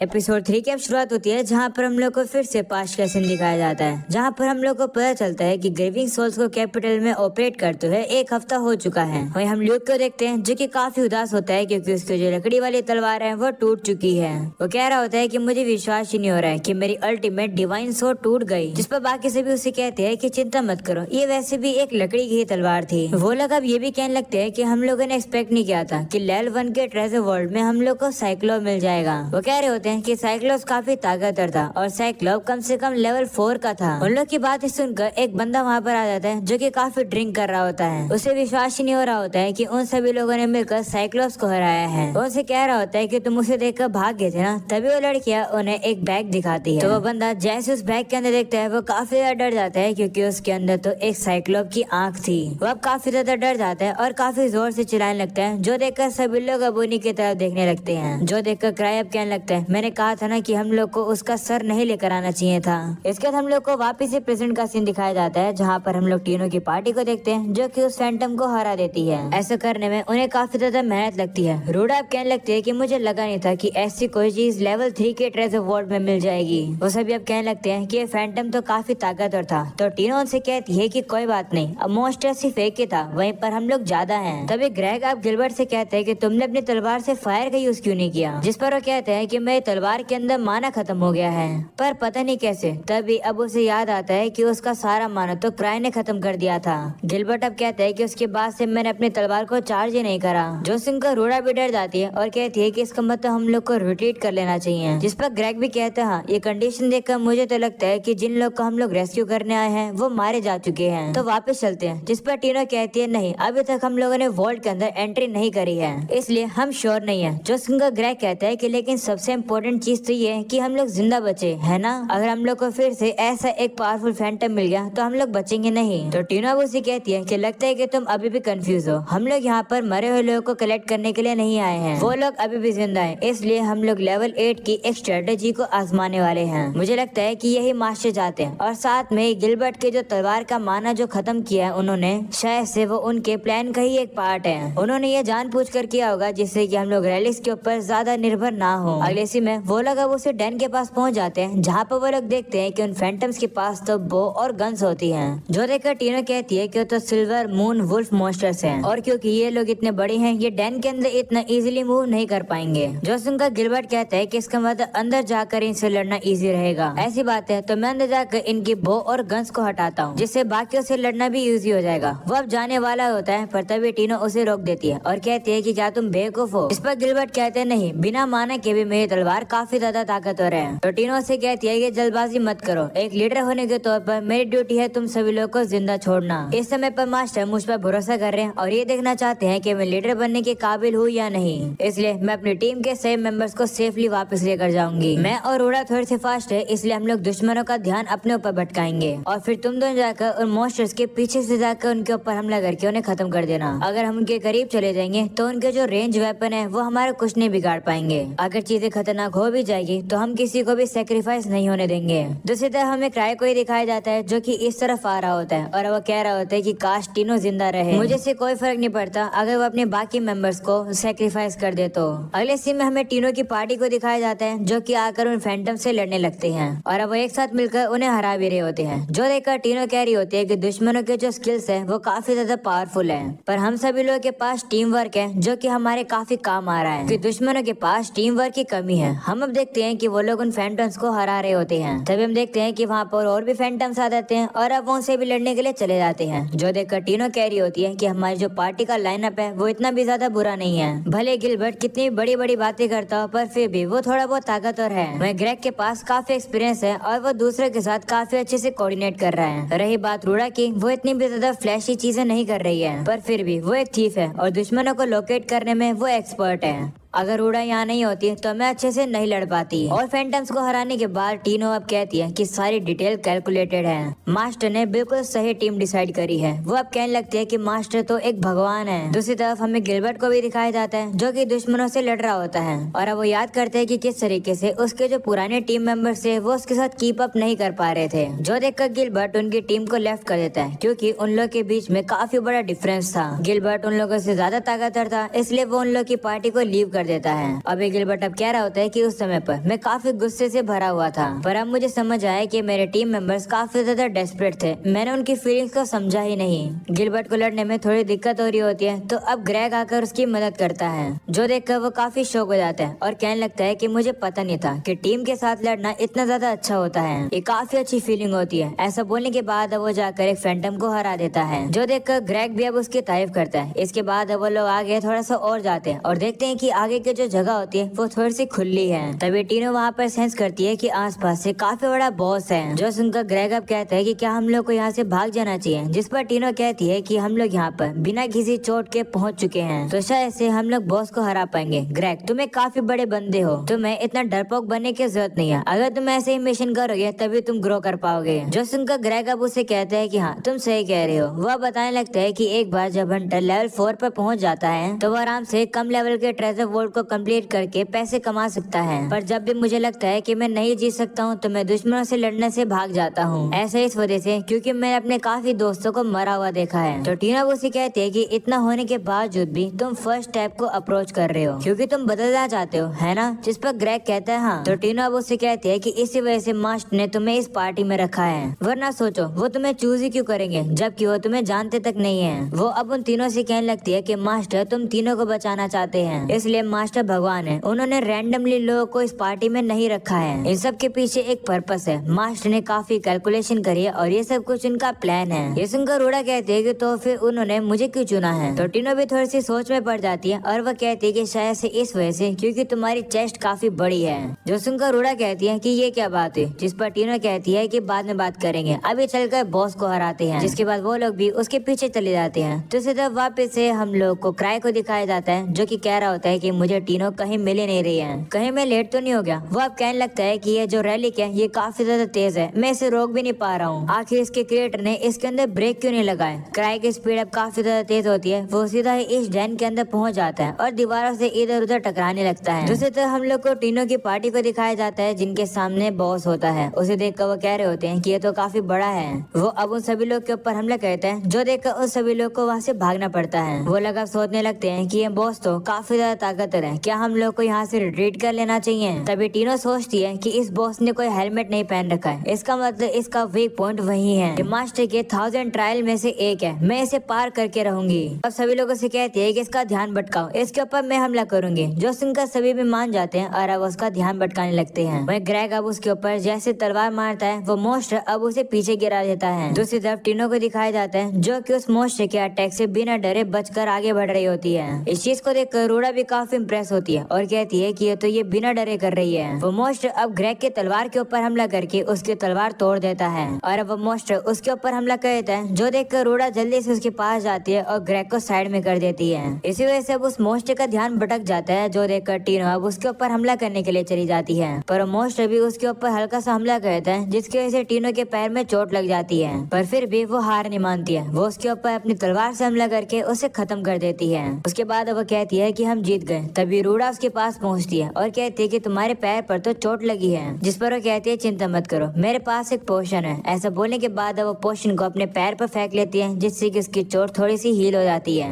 वहीं ग्रेग भी वहाँ आने लगता है और कहता है कि मुझे विश्वास ही नहीं हो रहा है कि मेरी तलवार टूट गई। इसके बाद वो वहाँ पर आकर रूडा का शुक्रिया करता है उसकी जान बचाने के लिए, जिस पर रूडा भी कहती है कोई बात नहीं। वहीं ग्रेग कहता है कि हम लोग को बस सब लोगों को रेस्क्यू करना है, जिस पर टीनो भी कहती है हाँ, पर उससे पहले तुम ये मेरी तलवार ले लो। तो वो भी मान जाता है और अब वो तलवार ले लेता है। तभी अचानक से टीनो के ऊपर कोई हमला करता है, जिसे वो जल्दी से डॉज कर देती है। वो लोग अब देखते हैं कि उनके ऊपर हमला करने वाला और कोई नहीं बल्कि बॉस होते हैं, और वो बॉस एक नहीं बल्कि ढेर सारे होते हैं, जो कि उन लोग के सामने आ जाते हैं, जिसे देखकर वो सभी हैरान हो जाते हैं। जो देखकर तो टीनो भी डर जाती है और कहती है कि हमारे पास कोई भी चॉइस नहीं है, हम लोग को पास वाले पैसेज में से भाग कर जाना होगा। हम उसे छोटे से गैप में ही लड़ेंगे, जिससे कि ये लोग अच्छे से नहीं लड़ पाएंगे। वो लोग अब जिस रास्ते से जाने वाले होते हैं हैं तभी एक बॉस उस रास्ते के सामने आकर उनका रास्ता ब्लॉक कर देता है, जो देखकर टीनो डर जाती है। तभी ग्रेग और गिलबर्ट उनसे कहते हैं कि हम लोग चारे के तौर पर काम करेंगे, तुम दोनों कैसे भी करके भाग जाओ, इससे हम सभी लोग नहीं मरेंगे, कम से कम 2 तो बच जाएंगे। हमारी चिंता मत करो, अब हमारी बारी है थोड़ा सा फ्लेक्स करने की। ये सुनकर टीनो अब सोचने लगती है, मास्टर क्या हम लोग को यही करना चाहिए? तभी उसे याद आता है कि उसके पास क्राई की अंगूठी है जिसे वो यूज कर सकती है, इसलिए वो अपने सभी साथियों से कहती है कि मैं किसी को भी सेक्रीफाइस नहीं करूंगी, तुम इनका ध्यान भटकाओ, मुझे बस बैकअप देना, मैं इन्हें संभाल लूंगी।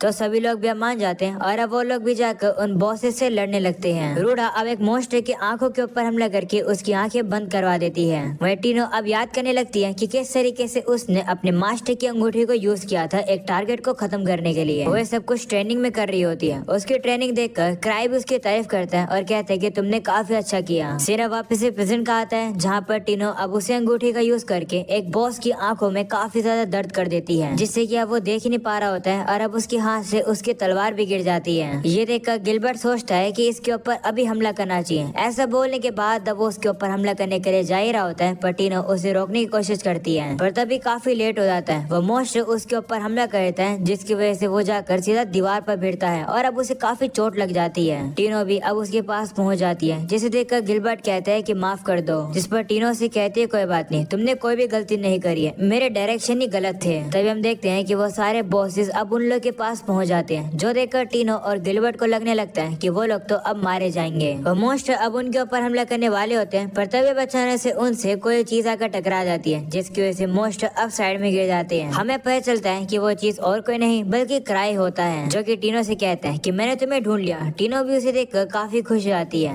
तभी वो सभी लोग अब देखते हैं कि वो जितने बॉसेस होते हैं वो अब क्राई से डर रहे हैं, वो अब थोड़ा सा पीछे हट जाते हैं। तभी क्राई भी अब एक मॉन्स्टर की तरफ देखकर कहता है कि आखिर ये बड़ी सी चीज क्या है। तभी वो मॉन्स्टर उसके ऊपर हमला करता है, पर क्राई को कुछ भी नहीं होता है, बल्कि क्राई का एक रेलिक टूट जाता है, जो देखकर अब वो मॉन्स्टर काफी डर जाता है, क्योंकि क्राई तो बिल्कुल ठीक खड़ा है। क्राई अब उसे चिढ़ाता है और कहता है कि तुम्हारे लिए बहुत बुरा है, क्योंकि मेरे पास 17 जिंदगी है। ऐसा बोलने के बाद वो अपनी रेलिक की पावर यूज करता है, जिससे कि अब काफी ज्यादा तेज रोशनी निकलती है और अब वो हमला जाकर सीधा उसी मॉन्स्टर के लग जाता है। ये पावर देखकर ग्रेग और बाकी सभी लोग शॉक हो जाते हैं और कहते हैं तो ये है लेवल 8 की ताकत। वह क्राई मन में सोच रहा होता है कि मैं इतना ज्यादा शो ऑफ तो नहीं करना चाहता हूँ, पर आखिर ये डरावनी सी चीजें हैं क्या? ये तो एक लेवल 3 का वोल्ट है ना, तो इतने पावरफुल मॉन्स्टर यहाँ क्या कर रहे हैं? रोशनी हटने के बाद हम अब देखते हैं कि वो मॉन्स्टर तो पूरी तरह से ठीक है, जो देखकर सभी लोग शॉक हो जाते हैं और कहते हैं कि इस मॉन्स्टर को कुछ भी क्यों नहीं हुआ। ये सुनकर क्राई मन में कहता है कि ऐसा इसलिए क्योंकि जिस रैली का मैंने यूज किया वो इतना ज्यादा पावरफुल नहीं है, बस वो ऐसे ही फ्लैशी है। ये देखने के बाद सही मॉन्स्टर अब उसे घेर लेते हैं। तभी क्राई की नजर उन सही मॉन्स्टर्स के वेपन पर जाती है और वो कहने लगता है कि आखिर इन सभी के पास बो और गन क्यों है? अच्छा हुआ कि मैं अपने साथ 17 सेफ्टी रिंग्स को ले आया हूँ। वो अब कहने लगता है कि मुझे इस रेस्क्यू मिशन की कोई भी परवाह नहीं है, मैं बस घर जाना चाहता हूँ। तभी हम देखते हैं कि वो मॉन्स्टर अब उसके ऊपर हमला करने वाले होते हैं, जो देखकर क्राई कहता है कि मेरे पास कोई भी चॉइस नहीं है। ऐसा बोलने के बाद वो अपने गले में लगे हुए रैली को निकाल लेता है और कहता है कि मैं इसे यूज करूंगा। उसे निकालने के बाद अब वो उसे पी लेता है और अब वो उस खाली कैन को आसमान में उछाल देता है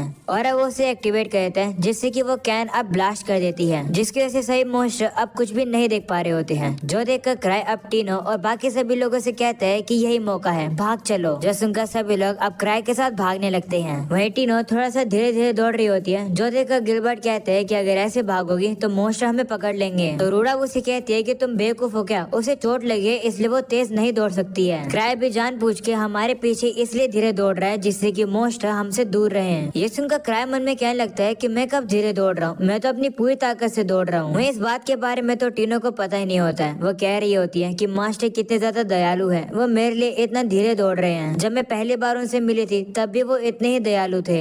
इसके बाद हम लोग को पास का सीन दिखाया जाता है, जहाँ पर कुछ लोग अब टीनो को परेशान कर रहे होते हैं और वो उसे छेड़ रहे होते हैं, जो देखकर टीनो काफी ज्यादा डर जाती है और अब वो मदद मांग रही होती है। तभी वहाँ पर ग्रीविंग सोल्स आ जाते हैं और अब वो दोनों लड़के उनके रास्ते के बीच में होते हैं। वो उन्हें हटने के लिए कहते हैं, पर वो लोग हटते ही नहीं है, जो देखकर ग्रीविंग सोल्स को गुस्सा आता है और अब वो उनको मार के साइड में गिरा देते हैं। वहीं टीनो को लगता है कि ग्रीविंग सोल्स ने तो उसकी जान बचाई है। उसके सामने क्राई होता है और अब वो उसे पूछती है कि तुम्हारा नाम क्या है, जिस पर वो लोग कहते हैं कि हम सभी लोग इतना स्पेशल नहीं है। वहीं अब टीनो कह रही होती है कि उसी के बाद से मैंने डिसाइड कर लिया था कि मैं ग्रीविंग सोल्स को ज्वाइन करूंगी, क्योंकि मास्टर एक भगवान है। सीना वापस से प्रेजेंट का आता है, जहाँ पर अब वो उन मॉन्स्टर से दूर भाग कर आ चुके हैं। सभी लोग अब क्राई का शुक्र करते लगते हैं उनके जान बचाने के लिए। वहीं अब रूडा अब आकर क्राई को बताती है कि टीनो ने काफी अच्छा किया, अगर वो हमारे साथ नहीं होती तो हम मारे जाते। जिस पर क्राई कहता है कि हाँ मुझे पता है। क्राई अब टीनो से माफी मांगता है और कहता है कि मुझे पता है कि तुमने काफी अच्छा किया। ये सुनकर टीनो काफी ज्यादा खुश होती है कि क्राई ने उसकी तारीफ करी। टीनो अब क्राई को अपना पैर दिखाने लगती है और कहती है कि मुझे दर्द हो रहा है। ये सुनकर क्राई अब एक रैली को बाहर निकालता है और अब वो उसका यूज करके उसकी पैर की चोट को ठीक कर देता है। जैसे वो चोट ठीक हो जाती है, टीनो भी काफी खुश होती है और कहती है कि अब मुझे बिल्कुल भी दर्द नहीं हो रहा है। वहीं ये देखकर गिलबर्ट अब कह रहा होता है कि क्राई तो रैलिक का यूज कर रहा है हीलिंग करने के लिए। जो सुनकर क्राई अपने मन में कहता है कि तुम्हें कोई दिक्कत है क्या? लगता है कि तुम्हें नहीं पता है कि मुझे हर एक चीज करने के लिए रैलिक की जरूरत पड़ती है। ग्रेग अब क्राई से कहता है कि क्या तुमने उन बॉसेस को हरा दिया? जिस पर क्राई कहता है नहीं, अभी हमें ये सोचने की जरूरत नहीं है, हमें यहाँ से बाहर निकलना चाहिए। तो वो सभी लोग भी अब मान जाते हैं और अब वो सभी लोग अब बाहर जाने लगते हैं जहाँ पर क्राई उन लोगों को लीड कर रहा होता है और सभी लोग भी अब उसके पीछे चल रहे होते हैं। वही क्राई मन में कह रहा होता है कि आखिर मैं क्या करूँ, मुझे पता ही नहीं है कि आखिर हम लोग कहाँ पर हैं और आखिर बाहर जाने का रास्ता कहाँ पर है, मैं अब क्या करूँ। क्राई अब काफी डर जाता है और कहता है कि मुझे उल्टी आ रही है। जिसके बाद हम लोग को पता चलता है कि क्राई तो भूल ही गया उन लोगों को रेस्क्यू करना जिन्हें वो रेस्क्यू करने आए थे। तभी नरेटर कहता है कि क्या क्राई उन लोगों को बचा पाएगा? जानने के लिए हम लोग को नेक्स्ट एपिसोड देखना होगा। और अब यही हो जाता है ये एपिसोड खत्म। एपिसोड 4 की शुरुआत होती है जहाँ पर फिर से हम लोग को पास्ट का सीन दिखाया जाता है, जहाँ पर हम लोग क्राई की पार्टी को देखते हैं जो कि उसके सभी रेलिक्स को देख रहे होते हैं। वो सभी लोग अब काफी हैरान हो जाते हैं और कहते हैं कि क्राई ये तो काफी कमाल का कलेक्शन है। तो क्राई भी कहते हैं हाँ मुझे रेलिक्स काफी ज्यादा पसंद है, इसलिए जब भी मैं उन्हें देखता हूँ मैं उन्हें खरीद लेता हूँ। तभी वहाँ उसके पास लीज आ जाती है और कहती है कि इनमें से तुम एक रेलिक्स मुझे देने वाले हो ना? तो क्राई कहते हैं मैंने प्रॉमिस किया था। जिस पर अब ल्यूक कहते हैं कि ये तो गलत बात है, क्राई ने प्रॉमिस किया था कि वो हम सभी लोग के लिए रेलिक देगा। वहीं अब एक और लड़की क्राई से कहती है कि तुम्हें मुझे मेरा रिवॉर्ड देना होगा क्योंकि तुमने मुझे इन सभी लोग को लीड करने के लिए कहा था और मैंने वही किया था। जिस पर क्राई कहते हैं शुक्रिया वो करने के लिए, मैं तुम्हें रिवॉर्ड जरूर दूंगा। तभी एक और लड़की वहाँ पर आकर क्राई से कहती है कि ये कौन सा रेलिक है? तो क्राई कहता है कि ये मैजिक बैग है, दिखता नहीं होगा पर ये बैग अपने अंदर काफी सामान को स्टोर कर सकता है। जो सुनकर वो लड़की कहती है क्या इसके अंदर रैप मैजिक है? मैजिक से उसे यूज करना काफी मुश्किल होता है, क्या ये बैग एक्सपेंसिव नहीं था? तो क्राई कहते नहीं ये इतना महंगा नहीं था क्योंकि ऐसे चॉकलेट्स को स्टोर करता है। जो सुनकर वो लड़कियां कहती है कि अगर ऐसा है तो ये बैग तो बिल्कुल यूजलेस है। तभी हम लिस को देखते हैं जो कि एक ब्रेसलेट को पहन लेती है। क्राई कहने लगता है कि इसे मत पहनो पर वो उसकी बात मानती नहीं है और हम लोग अब देखते हैं कि लिस अब जमीन पर फिसलने लगती है। क्राई अब उसे बताने लगता है कि लैब्रिंथ रिंग है, इसे पहनने से तुम्हारे सारे स्पेशल सेंसेस खराब हो जाते हैं। आमतौर पर इस रिंग की वजह से इतना कंफ्यूजन होता है कि किसी पर्सन की बॉडी भी फट सकती है, पर तुम्हारे साथ ऐसा नहीं हो रहा है, इसका मतलब तुम काफी कमाल की हो। तभी हम ल्यूक को देखते हैं जो कि एक तलवार उठा लेता है और कहते हैं कि ये तो काफी कूल है। वहीं क्राई उसे मना कर रहा होता है कि इसे मत उठा पर वो मानता नहीं है और हम लोग अब देखते हैं कि अब अचानक से ल्यूक अब किसी चीज के वश में होने लगता है। तो क्राई अब उसे बताता है कि ये एक कर्स वर्ड है। हम लोग अब देखते हैं कि ल्यूक अब काफी गुस्से में आ जाता है और वो कहने लगता है कि मुझे लोगों के टुकड़े टुकड़े करने हैं। ऐसा बोलने के बाद वो अपने साथियों के ऊपर ही हमला करने लगता है और अब उसके साथी भी उसके अटैक को रोकते हैं। वो लोग जैसे तैसे करके ल्यूक को रोकने की कोशिश करते हैं। वहीं क्राई कहने लगता है कि यूजुअली इस तलवार को यूज करने से लोगों का दिमाग पूरी तरह से खराब हो जाता है, पर ल्यूक के साथ ऐसा ज्यादा नहीं हुआ है, इसका मतलब वो काफी कमाल का है। जिसके बाद हम लोग को पता चलता है कि सारे रेलिक ल्यूक और लिस की ट्रेनिंग में काम आए थे। जिसके बाद हम लोग को पास्ट का सीन दिखाया जाता है जहाँ पर क्राई कह रहा होता है कि जो व्हाइट वुल्फ डैन है ये एक मेज की तरह है, यानी कि तुम कितना भी चलते रहो तुम्हें जो एरिया है वो सेम ही दिखेगा।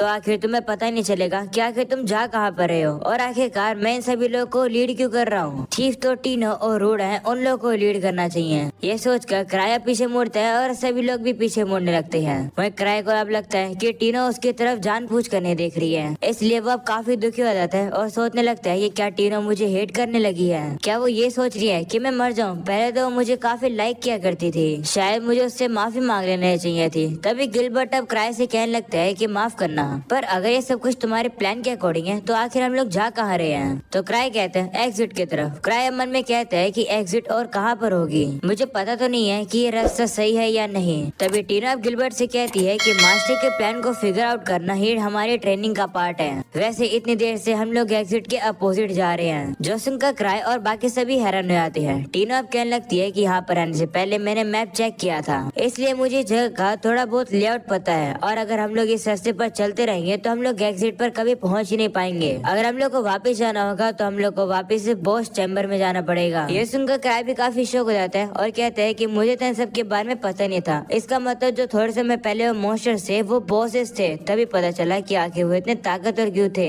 इसके बाद वो आगे जाने लगते हैं। तभी रूडा अब क्राई से कहती है कि मुझे पता है कि ये सारी हमारी ट्रेनिंग का पार्ट है, पर ये तो बताओ कि आखिर हम जा कहाँ रहे हैं। तो क्राई अब सोचता है कि मुझे खुद नहीं पता है कि हम कहाँ जा रहे हैं। वैसे सभी लोग मुझ पर इतना ज्यादा निर्भर क्यों हो रहे हैं, चलो मैं एक टर्न ले लेता हूँ। ऐसे बोलकर क्राई तो मुड़ जाता है, पर बाकी सभी लोग अब सामने की तरफ देखकर काफी हैरान हो जाते हैं और कहते हैं कि ये तो इम्पॉसिबल है, ऐसे कैसे हो सकता है। तो टीनो कहती है मैंने कहा था ना कि जो भी मास्टर करते हैं वो किसी कारण की वजह से ही करते हैं। जिसके बाद हम लोग देखते हैं कि वो सभी लोग अब आगे बढ़कर चले जाते हैं और हमें पता चलता है कि वहाँ पर तो एक पार्टी घायल पड़ी होती है। वो सभी लोग अब उन्हें रेस्क्यू करने लगते हैं, जो देखकर क्राई भी काफी हैरान हो जाते हैं और कहते हैं कि क्या तुमने इन्हें काफी दूर से देख लिया, हंटर्स की आंखें तो कितनी कमाल की होती है। तभी क्राई को अब रियलाइज होता है और वो सोचता है कि कहीं ये वही पार्टी तो नहीं है जिससे हम लोग रेस्क्यू करने के लिए आए थे। अगले सीन में उस पार्टी का लीडर जिसका नाम रुडोल्फ डेवोट होता है वो उन लोगों का शुक्रिया करता है उनका रेस्क्यू करने के लिए। तो टीनो कहती है कि शुक्रिया तो तुम्हें मास्टर का करना चाहिए क्योंकि उसी की वजह से हम लोग यहाँ पहुँचे हैं, वो ही हमें यहाँ पर लेकर आए हैं। जिस पर क्राई अब कहते हैं कि नहीं ये तो बस एक कोइंसिडेंट था। ये सुनकर सभी लोग सोचते हैं कि क्राई ऐसा इसलिए कह रहे हैं क्योंकि वो अपनी तारीफ नहीं करवाना चाहता है। वही रूडा कहने लगती है कि मैंने इन सभी लोगों को पोषण तो दे दिया है पर इन सभी की एनर्जी खत्म हो चुकी है, इन लोगों को कुछ खाने की जरूरत है। तो क्राई अब कहते हैं कि मेरे पास खाने का सामान है। ऐसा बोलने के बाद वो अपने उसी मैजिक बैग में से काफी सारी चॉकलेट निकाल देता है और सभी लोग उन चॉकलेट्स को खाने लगते हैं। उन्हें भी वो काफी टेस्टी लग रही होती है। वही टीनो कहती है कि मुझे पता था मास्टर एक भगवान है। वही क्राई फिर से बैग में से काफी सारी चॉकलेट निकालता है और कहता है कि मेरे पास बहुत सारी है, तुम्हें जितनी भी खानी है खा लो। तभी गिलबर्ट क्राई से कहता है कि तुम इतनी चॉकलेट कैसे निकाल रहे हो, जिस पर क्राई कहता है कि ये एक सीक्रेट है। वही टीनो सोच रही होती है कि मास्टर कितने कमाल के, उन्होंने हमारी जान भी बचाई और साथ में इस गुम हुई हुई पार्टी की भी, वो भी इतनी आसानी से। सबसे कमाल की एबिलिटी उनके पास ये है कि वो सभी लोगों को काफी आराम से शांत कर देते हैं, चाहे सिचुएशन कितनी भी खतरनाक हो। तभी क्राई वहाँ पर आकर फिर से टीनो को एक चॉकलेट देता है, जो देखकर टीनो खुश हो जाती है। जिसके बाद ग्रेग अब रूडोल्फ से कहता है कि अच्छी बात यह है कि तुम सभी लोग जिंदा हो। जब मैंने सुना था कि तुम्हारी पार्टी के अंदर सभी लेवल 5 के हैं तो मुझे विश्वास ही नहीं हो रहा था। जिस पर रूडोल्फ भी कहते हैं कि हम लोग तैयार नहीं थे, हमने कभी एक्सपेक्ट नहीं किया था कि हमारा दुश्मन इतना ताकतवर होगा। जिस पर गिलबर्ट कहते हैं कि लेकिन वो जो वुल्फ नाइट थे वो ताकतवर तो थे, पर मुझे लगा नहीं था कि वो लोग लेवल 5 की पार्टी के ऊपर इतना भारी पड़ेंगे। तो रूडोल्फ कहते हैं कि तुम कौन से मोस्टी की बात कर रहे हो। जिस पर गिलबर्ट उसे बताता है कि मैं उन वुल्फ की बात कर रहा हूँ जिसका आधा चेहरा बोन से ढका हुआ था। तो रूडोल्फ कहते हैं कि नहीं मैं उनकी बात नहीं कर रहा हूँ, हमारा दुश्मन तो सिर्फ एक ही पर्सन था, वो एक छोटा फैंटम था और उसका पूरा चेहरा स्कल से ढका हुआ था। फैंटम हेट्रेड का इनकारनेट है। ये सुनकर सभी लोग काफी ज्यादा शौक हो जाते हैं। वही रूडोल्फ अब कहता है कि शायद से वो जो फैंटम है वो सिल्वर मून के लिंगरिंग कर्स का मैनिफेस्टेशन है। जब काफी समय पहले इंसानों ने यहाँ के सही वुल्फ मॉन्स्टर्स को मार दिया था तो उन लोग की नफरत इस ट्रेजर वर्ल्ड के अंदर और भी ज्यादा पावरफुल हो गई और वही नफरत अब फैंटम में बदल गई। हमें लगा था कि हम लोग पावरफुल हैं, पर उस फैंटम के सामने हम लोग बिल्कुल भी नहीं टिक पाए। हमें पास का सीन दिखाया जाता है जहाँ पर वो फैंटम अब उस पार्टी की बुरी हालत कर रहा होता है।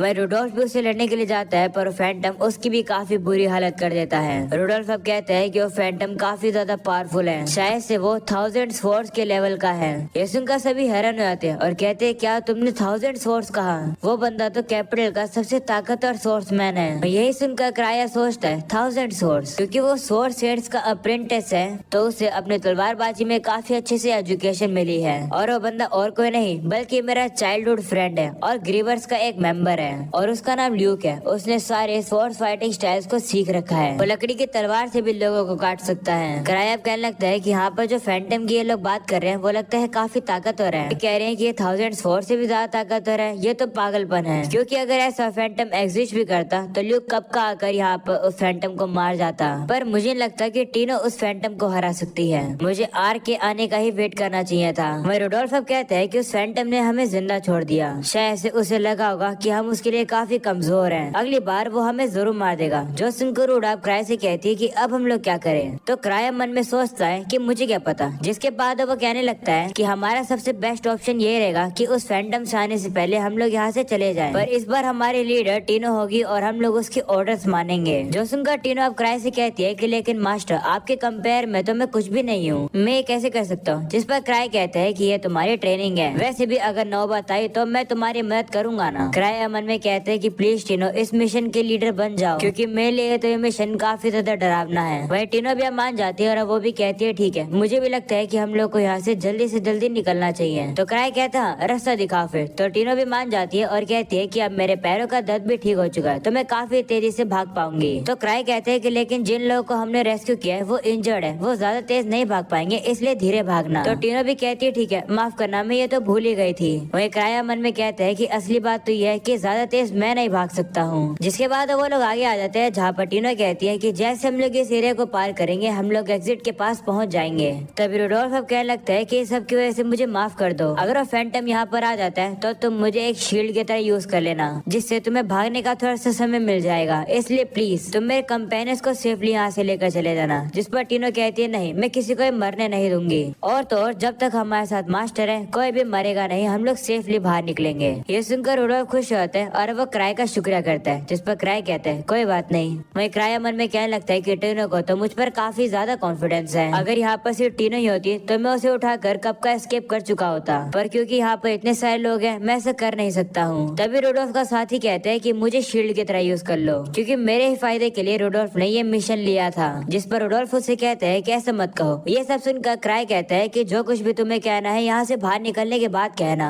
तब जब हम लोग सेफली कैपिटल में पहुँच जाएंगे। तो रूडोल्फ भी कहते हैं ठीक है। वही क्राई के बात सुनकर टीनो खुश होती है और कहती है कि मुझे पता था कि मास्टर एक भगवान है। तभी अचानक से उन लोग को अब उसी फैंटम की आवाज सुनाई देने लगती है, जिससे सुनकर वो डर जाते हैं। और क्राई भी सोचने लगता है कि मेरे पास सिर्फ 5 सेफ्टी रिंग्स बची है, इसका मतलब छठी बार मैं मारा जाऊंगा और मेरे पास और भी कोई भी रेलिक नहीं है जिनका मैं यूज कर सकता हूँ। शूटिंग रिंग उन्हें रोक नहीं पाएगी और C3 स्लाइम में मिसिंग है, साथ में ही यहाँ पर आते हुए मेरी सोर्ड रेलिक भी कहीं गिर गई। क्राई अब डर जाता है और कहते हैं कि क्या ये मेरा अंत है। तभी अचानक से उन लोगों को सामने की तरफ से कोई आता हुआ दिखाई देता है, जिसे देखकर वो सभी लोग अब थोड़ा सा पीछे हट जाते हैं। वही टीनो भी कहने लगती है कि कोई खतरनाक चीज यहीं आ रही है। तभी रूडोल्फ कहते हैं कि मुझे विश्वास है कि वो चीज वही फैंटम है जिससे हम लोग लड़ रहे थे। ऐसा बोलने के बाद वो लड़ने के लिए तैयार हो जाता है। वहीं पर क्राई भी अब टीनो के सामने आ जाता है और कहता है कि पीछे हट जाओ, क्योंकि सामने की चीज काफी खतरनाक है। क्राई अब सोचने लगता है कि अगर मैं नाइट हाइकर का यूज करूँ और एक ह्यूमन मिसाइल बन जाऊँ तो मैं उस फैंटम के ऊपर थोड़ा सा हमला कर सकता हूँ, भले मैं एक बार मारा जा सकता हूँ। तभी अचानक से वो लोग अब देखते हैं कि वो फैंटम अब उन लोगों के सामने आ जाता है। उस फैंटम की प्रेजेंस इतनी ज्यादा खतरनाक होती है, उसे देखकर सभी लोग अब डर जाते हैं। वही रूडा भी काफी डर जाती है और कहती है कि ये चीज काफी खतरनाक है, हम लोग इसे जीत नहीं सकते हैं। तभी अचानक से टीनो नोटिस करती है कि उस फैंटम के पीछे तो एक लड़की खड़ी है। उस लड़की को देखकर टीनो काफी डर जाती है। वहीं सभी लोग को लगने लगता है कि ये लड़की और कोई नहीं बल्कि एक और फैंटम है। और हम लोग अब टीनो को देखते हैं जो कि काफी ज्यादा डर जाती है और अब वो क्राई से कहती है कि मास्टर हमें बचा लो, ये अंत है, माफ कर दो, मैंने काफी कोशिश करी हर कुछ करने के लिए, सभी लोग को बचाने के लिए, पर लगता है मैं फेल हो गई। वहीं पर क्राई अब उसी लड़की को देखकर सोच रहा होता है कि आखिर ये यहाँ क्या कर रही है। तभी अचानक से हम लोग अब देखते हैं कि वही लड़की अब उस फैंटम के ऊपर काफी तेजी से लात मार देती है। ये चीज इतनी तेजी से होती है कि कोई इसे देख ही नहीं पाता है। वहीं उस लड़की को देखकर क्राई कहता है कि ये तो लिज है। वही बाकी सभी लोग अब काफी ज्यादा कंफ्यूज होते हैं, उन लोग को समझ ही नहीं आ रहा होता है कि आखिरकार अब ये भी क्या हुआ। तभी लिज भी वहाँ पर आकर क्राई से कहती है कि तुम्हारे साथ ये जितने भी लोग हैं क्या ये हमारे नए मेंबर्स हैं। तो क्राई कहते नहीं, वैसे अपना मास्क उतार लो। यह सुनकर लिज भी अपना मास्क उतार लेती है और वो काफी खुशी होती है ये सुनकर कि वो सभी लोग नए मेंबर्स नहीं है। वो अब क्राई से कहती है कि तुमने इस स्वॉर्ड रैली को नीचे गिरा दिया था, ये तुम्हारा ही है ना। तो क्राई कहते हैं शुक्रिया इसे यहाँ लाने के लिए। वहीं पर हम लोग अब रोड़ा को देखते हैं जो कि लिज को देखकर कहती है कि क्या ये इंसान है भी, आखिर ये कौन है। ये सुनकर लिज को गुस्सा आ जाता है और वह कहती है क्या तुम लोग को नहीं पता है कि मैं कौन हूँ, जबकि क्राई भी यहाँ पर है। क्या तुम सभी लोग हंटर्स नहीं हो या फिर तुम लोग अनरजिस्टर्ड हो। क्या तुम लोग मुझे ये बताना चाहते हो कि कैपिटल में ऐसे भी लोग हैं जो कि ग्रीविंग सोल्स के बारे में नहीं जानते हैं। ऐसा बोलने के बाद वो क्राई से कहती है कि माफ कर दो क्योंकि मैं काफी दुखी हूँ। मैं घर तक भाग कर गई थी पर तब मुझे पता चला कि तुम ट्रेजर वॉल्ट पे गए हो। ये जानकर मुझे काफी ज्यादा दुख हुआ। तुम्हें पता है कि मुझे काफी ज्यादा विश्वास था, मुझे लग रहा था कि ये कोई गलती है। मुझे विश्वास नहीं हो रहा है कि मेरी खुद की अप्रेंटिस ऐसे काम को पूरा भी नहीं कर पाई है। वो ये सारी बात गुस्से में टीनो से कह रही होती है। ये सुनकर गिलबर्ट भी अब कुछ कहने वाला होता है पर तभी अचानक से लिज अब उसे काफी जोर से लात मार देती है जिसकी वजह से गिलबर्ट अब काफी दूर जाके गिरता है। लिज अब गुस्से में गिलबर्ट से कहती है कि तुम्हें दिखता नहीं है क्या, इस समय पर मैं माफी मांग रही हूँ और तुम बीच में बोल रहे हो। जिसके बाद लिज अब टीनो से कहती है कि क्या मैं इतने काबिल तारीफ नहीं हूँ या फिर मैंने तुम्हें अच्छे से ट्रेनिंग नहीं दी है या फिर तुम्हारे अंदर टैलेंट की कमी है या फिर एम्बिशन की कमी है। बेकार सी लड़की, मुझे जल्दी से जवाब दो। मुझे लगता है कि मैंने तुम्हें इस तरीके से ट्रेनिंग दी थी, तुम्हारी वजह से सभी लोग मुझे भी हिट करेंगे। अगर तुम काम के नहीं हो तो तुम मर जाओ, तुम क्राई को इस तरीके से दिक्कत मत दो। ये सुनकर टीनो भी अब काफी डर जाती है और वो कहती है कि प्लीज मुझे माफ कर दो। वही क्राई अब लिज से कहता है कि इतना गुस्सा मत हो, टीनो ने आज काफी मेहनत करी है, उसने काफी फैंटम्स को हराया और वो मिशन काफी अच्छे से कर रही है। तो लिज कहती है क्या सच्ची में? जिस पर क्राई कहते हैं हाँ, वैसे तुम भी होल्ड बैक करने में काफी अच्छी हो गई हो। जो सुनकर लिज खुश हो जाती है और कहती है क्या तुमने नोटिस कर लिया? ये कमाल का ना, तुम इतने समय से कह रहे थे तो मैंने सीख लिया कि मेरा अटैक दूसरों को लगने से पहले रुक जाना। ये सुनकर क्राई अब गिलबर्ट की हालत देखता है और कहता है कि मुझे लगता है कि तुमने अच्छे से होल्ड बैक करना सीखा है, पर ठीक है तुमने अच्छा किया। वहीं पर अब हम लोग टीनो को देखते हैं जो कि क्राई से कहती है कि मास्टर मुझे माफ कर दो, मैंने आपको इतनी सारी दिक्कतें दी। तो क्राई कहता है कि चिंता की बात नहीं है। वहीं पर लिज अब कहने लगती है कि टीनो के पास टैलेंट तो है, बस उसके अंदर एम्बिशन की कमी है। जिस पर क्राई कहते हैं हाँ, शायद से यही रीजन होगा। तभी अचानक से हम लोग देखते हैं कि वो फैंटम अपने साथियों को लेकर वहीं पर आ जाता है, जिसे देखकर सभी लोग अब डर जाते हैं। वहीं पर लिज अब टीनो से कहती है कि मुझे काफी गुस्सा आ रहा है कि तुम्हारी वजह से ये लोग हमें अंडर एस्टिमेट कर रहे हैं, लगता है मुझे कुछ करना होगा। ऐसा बोलने के बाद वो जाकर अपना मास्क पहन लेती है और सीधा उस फैंटम के आगे आके खड़ी हो जाती है। वहीं वो फैंटम भी अब उसके ऊपर काफी सारी गोलियां चला देता है, पर हम लोग अब लिज को देखते हैं जो कि काफी जल्दी से सभी गोलियों से बच रही होती है और उन गोलियों को पकड़ भी रही होती है। और अब जैसे वो फैंटम गोलियां चलाना रोक देता है, लिज अब उन गोलियों को अपने हाथों से नीचे फेंक देती है और हमें पता चलता है कि उसने सारी ही बुलेट्स को एक साथ इकट्ठा करके रख दिया है, जो देखकर सभी काफी हैरान हो जाते हैं। वहीं लिज भी अब उस फैंटम से कहती है कि तुम्हें क्या लगा कि तुम इस बेकार सी गन से मुझे मार पाओगे? मैंने फिजिकल सिविलाइजेशंस को कब का सरपास कर दिया है, ये मेरा कुछ नहीं बिगाड़ सकते हैं। वो अब टीनो से गुस्से में कहती है कि मुझे ये मत कहना कि तुम इतनी देर से इस बेकार की वेपन से डर रही थी, तुमने मुझे काफी शर्मिंदा कर दिया। ऐसे फैंटम्स को तो इनके आर्मर में ही मारा जाता है। ऐसा बोलने के बाद वो एक छलांग लगाकर सीधा उस फैंटम के सर के ऊपर लात मार के उसे खत्म कर देती है और कहती है कि इन्हें इस तरीके से मारा जाता है, इसमें काफी मजा भी आता है। वही ये देखकर वो पावरफुल सा फैंटम अब उसके ऊपर अपनी तलवार से हमला करने के लिए आ जाता है, पर लिज भी अब उसकी तलवार को अपने 2 उंगलियों से ही रोक लेती है। वो अब टीनो को बताने लगती है कि तलवार को इस तरीके से रोका जाता है और फिर उसके बाद उसे इस तरीके से हराया जाता है। ये तो काफी इजी है, आखिरकार तुम्हें इतना इजीली लड़ने में दिक्कत क्यों हो रही थी? सब बोलने के बाद वो उस फैंटम को लात मार के हवा में उड़ा देती है और फिर वो उसे काफी जोर से जमीन पर स्मैश कर देती है और फिर से गुस्से में टीनो को बता रही होती है कि इस तरीके से लड़ा जाता है, तुम्हें मुझसे और ज्यादा मेहनत करनी होगी क्योंकि तुम्हारे और मेरे बीच के अंदर काफी ज्यादा बड़ा गैप है। ये बात सुनने के बाद टीनो अब काफी ज्यादा रोने लगती है, जो देखकर क्राई को भी थोड़ा सा टीनो के लिए बुरा लगता है। क्राई अब कहने लगता है कि ये फैंटम तो 1000 स्वॉर्ड के बराबर का था ना, पर लिज के लिए ये कुछ भी नहीं था। ग्रीवर्स काफी ज्यादा ताकतवर होते हैं। हम अब देखते हैं कि लिज अब उस फैंटम को हरा देती है। वह क्राई मन में कह रहा होता है कि बाकी ग्रीवर्स की तरह मैं ताकतवर नहीं हूँ। फैंटम के हार जाने के बाद क्राई अब लिज के पास आते हैं और कहते हैं कि क्या तुम अब शांत हो गई हो? जिस पर वो कहती हाँ। क्राई अब हम लोग को बताता है कि इस लड़की का नाम है लिज स्मार्ट और ये दुनिया में सबसे ज्यादा तेज दौड़ती है। इसका दूसरा नाम स्टेफर्ड शैडो है, इसकी स्पीड गॉडली है। हम अब लिज को देखते हैं जो कि क्राई को गले लगा लेती है और कहती है कि मैं वापस आ गई। तो क्राई भी अब खुश होकर उसे कहता है वेलकम बैक। और अब अगले सीन में हम देखते हैं कि वो सभी लोग अब वहाँ से बाहर आ जाते हैं, जहाँ गिलबर्ट अब कहता है कि क्राई इस तलवार को रख सकता है। जिस पर रोडा कहती है कि क्या ये तुम्हारे लिए इम्पोर्टेंट नहीं थी? जिस पर वो कहते हैं कि थी तो, पर मैं नई शुरुआत करने वाला हूँ, वो भी अपनी पुरानी पार्टी के साथ। मैं उन लोगों से अच्छे से माफी मांगूंगा और तुम लोगों ने भी मेरी काफी मदद करी है और क्राई को बताना कि मैंने उसका शुक्रिया किया है। जिस पर टीनो कहती है ठीक है बता दूंगी। गिलबर्ट अब कहता है कि मैं काफी मेहनत करूंगा और लिज की तरह ही बुलेट्स को पकड़ने की कोशिश करूंगा। जो सुनकर सभी लोग अब उसे कहते हैं कि ऐसा तो तुम कभी भी नहीं कर पाओगे। ये सुनकर गिलबर्ट गुस्से में आ जाता है और कहता है कि चुप हो जाओ। वही टीना बताने लगती है कि जो ग्रीवर्स का जो मास्क है वो कस्टम मेड है, जिसके बाद हम लोग को 6 साल पहले का सीन दिखाया जाता है, जहाँ पर क्राई ने इसी मास्क का ऑर्डर देते समय गलती कर दी थी। वो इस मास्क के ऊपर आंखों के लिए देखने के लिए छेद ही बनवाना भूल गया और सभी लोग कह रहे होते हैं कि क्राई तुम तो काफी कमाल के हो, तुमने ऐसा मास्क बनाया जिससे कि ब्लाइंडिंग अटैक हम पर काम नहीं करेंगे। अगर हम इसे पहन कर और ट्रेनिंग करेंगे तो हम और ताकतवर हो जाएंगे। क्राई सही में कमाल का है। ये सब सुनकर क्राई मन में कहता है कि मेरा ऐसा कोई भी इरादा नहीं था। जिसके बाद हम लोग को वापस से प्रेजेंट का सीन दिखाया जाता है, जहाँ पर लिज तो आराम से सो रही होती है। तभी क्राई वहाँ पर काफी उदास होकर कहता है कि मैं उसे कहीं ढूंढ नहीं पा रहा हूँ, लगता है कि अब उस चीज का मैं कुछ भी नहीं कर सकता हूँ। चलो मैं अब उस चीज के बारे में भूल ही जाता हूँ, क्योंकि अब यही किया जा सकता है। और अब यही हो जाता है ये एपिसोड खत्म। बस नया हो तो लाइक कर देना, चैनल पर नए हो तो सब्सक्राइब कर देना। मिलते हैं नेक्स्ट एपिसोड के अंदर, तब तक के लिए बाय बाय।